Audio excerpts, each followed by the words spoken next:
All right. So, as we all know, it's election season. We have a very cool guest with some very interesting news, and I wanted to bring him on. You all in the gun world know him not only as a San Diego County Gun Owners founding board member, but you also know him on the on getting rid of the on the lawsuit that's going to get rid of the assault weapon ban. Which, yes, everybody listening, I did a little air quotes thing. I know, and that is Jim Miller. Jim, how are you doing? Doing good. Thanks for having me on, Mike. You bet. So Jim is running for re-election, school board in Cajon Valley, and you have something big happened this week. Something that you were working on for a while, and you got it passed. And I wanted you to come on and talk about it. Well, I appreciate that, Mike. So what we did at Cajon Valley is we created the Cajon Valley Parents' Bill of Rights. Now, what that is, it is a conglomeration listing all in one place what you as a parent of your child have rights to. Everything from knowing about changes in their official record, knowing what's going on, having access to the school, being able to actually go to classes, listing all of those things out. Now, those are already in code, those already exist, but not every parent knows that they have those rights. The interesting thing, though, is then we took another step in what took so long. So let me explain that. Over the last 12 months, give or take, there have been a number of lawsuits in the state of California against different school districts or by school districts, both federal and state, over what they're calling an anti-outing or a transgender disclosure policy. Because there's a current administrative regulation that says that parents aren't supposed to be told if children can come in and change the pronouns. So San Diego Unified, as an example, is going well above and beyond that as an example. But as we tracked those lawsuits, because I wanted to do something about that, but you don't want to do anything stupid. Remember, I'm a lawyer by trade. I don't want to make something, if I draft it, I want to make it defensible to my school district. So we tracked those lawsuits. We looked at the motions. We figured out what was going on.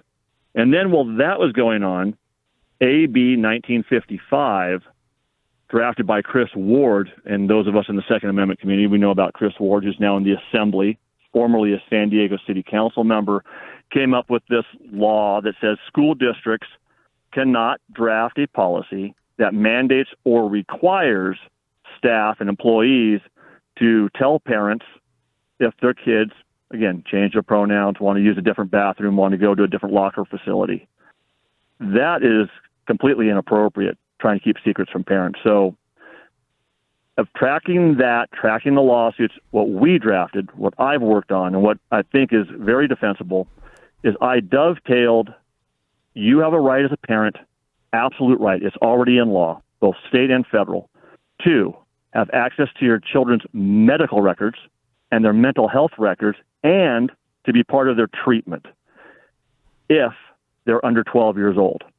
Well, Cajon Valley is a K through 8 school district, so let me tell you right now, that covers 85, almost 90% of our kids, right? So by drafting what we just drafted and making it allocated to kids under 12, we are now able to tell the parents what's going on. Now, we also made another nuance to the other, there's a few of these things floating around out there, but they're requiring teachers to do things. I took that out. All right. If you require teachers or classified staff to do something, all of a sudden that becomes a union bargain for work obligation, for lack of a better term. Well, I didn't want to have to deal with our unions, and I'm going to tell you, at Cajon Valley, they helped us stay open during COVID, so kudos to them. But I didn't want to have to put that on the teachers. I wanted to maintain the parent-teacher relationship, the student-teacher relationship. So what we did is we turned around and put it on administration. We have direct authority over the administration. So it avoids union issues. It avoids you're telling parents that these kids are changing their pronouns and gender issues for kids under 12, which dovetails exactly with their current rights for your mental health and physical health. And by doing that, we got real solid, right? I don't think that we can be challenged on that. I think it's very true that we're trying to help kids, especially the youngest ones, where 3 years ago we put counselors at every school site. That's 27 school sites.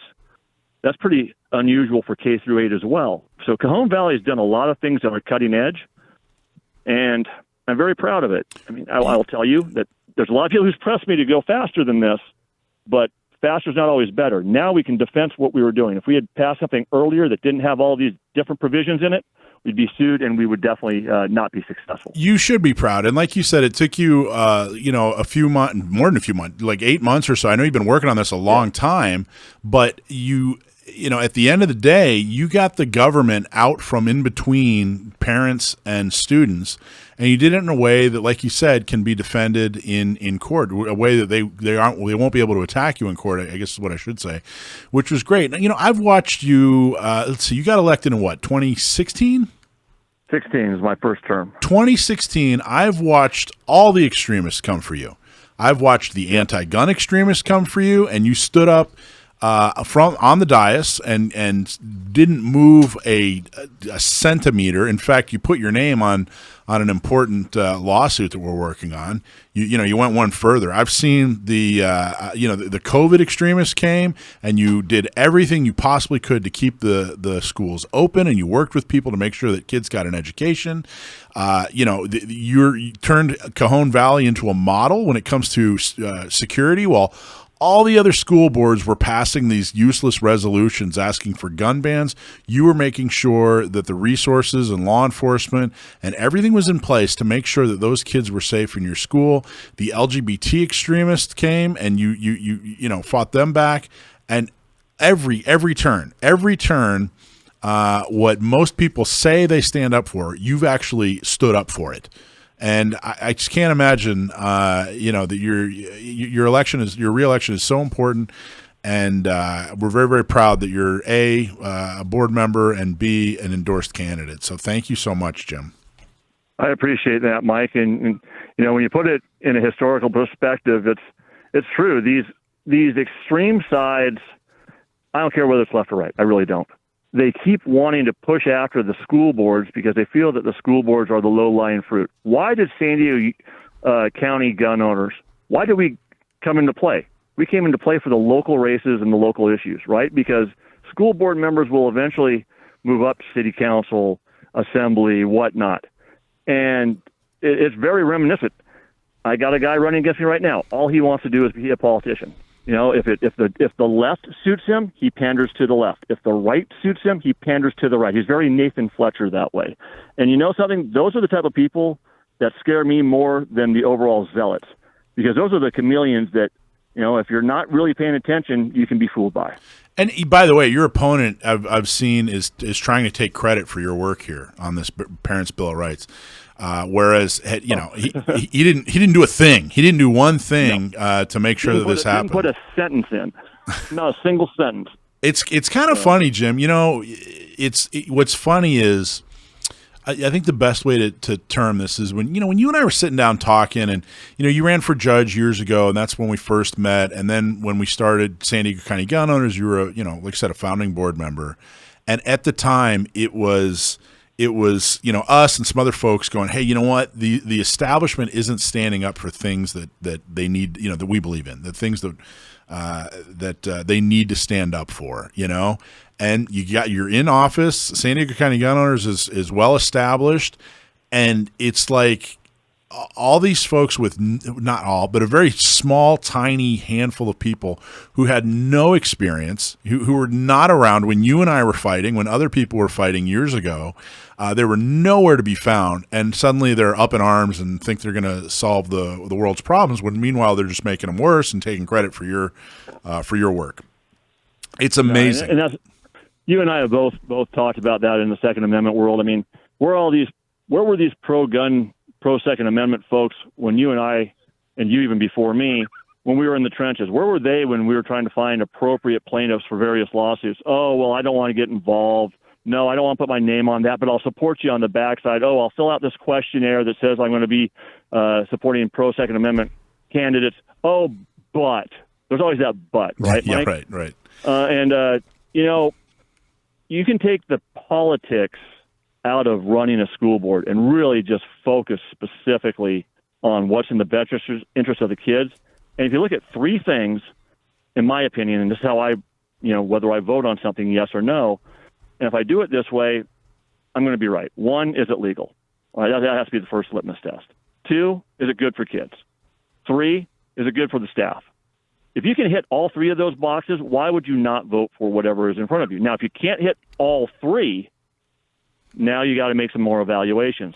But, the Johnny-come-latelys of the quote-unquote parents' rights movement, the Second Amendment movement, whatever you want to call it, these folks, nice you're here now, but, at the same point in time, please let the people that know what they're doing continue doing what they're doing. I'm not just talking about myself. There's plenty of other races that you and I can probably have a dozen examples of. But in my race, that is certainly going on. And, I've taken 9 months, going back to November, tracking all these lawsuits because they're lawsuits. One's federal, 2 are state, and things change. So, well, the people listening to this show want to know how they can help the Miller of the Miller case get reelected, and I'll tell you, it's an important statement. If he stuck his neck out to be the named plaintiff on the lawsuit, and if he doesn't win reelection, I think that sends a terrible message. And I think that what's really important is that we get Jim reelected. He's done such a good job. So the folks listening to this want to know, what can they do? Where do they go to donate their time? Where do they go to donate their dime in order to help Jim Miller get reelected? All right, friends, here's where we're at. So a couple of different things. 1, Miller for School Board's the website, right? Miller for School Board, you can donate there. 2, ask for a sign, ask for a bumper sticker. I got plenty of those. We'll get them out to you. 3, San Diego Young Republicans, who have endorsed me along with the gun owners, they're going to do a walk for me on October 5th. Come out on a Saturday. Give me 2 hours. I'll buy everybody a donut or so. And let's walk some precincts and knock on some households and let people know what we're all about. Thanks for watching this clip from Gun Owners Radio. If you're watching mainstream media, you're not getting the truth about guns. Gun Owners Radio is the easiest way to stay on top of the Second Amendment fight, the fight for your self-defense rights. You can watch our live stream on YouTube every Sunday from 4 to 6 p.m. California time, or if you're in San Diego, AM 1170, FM 96.1, The Answer. We're also available on your favorite podcast platform. Just search Gun Owners Radio and you'll find our show. Like and subscribe to help defend and restore the Second Amendment, not just in California, but across the country.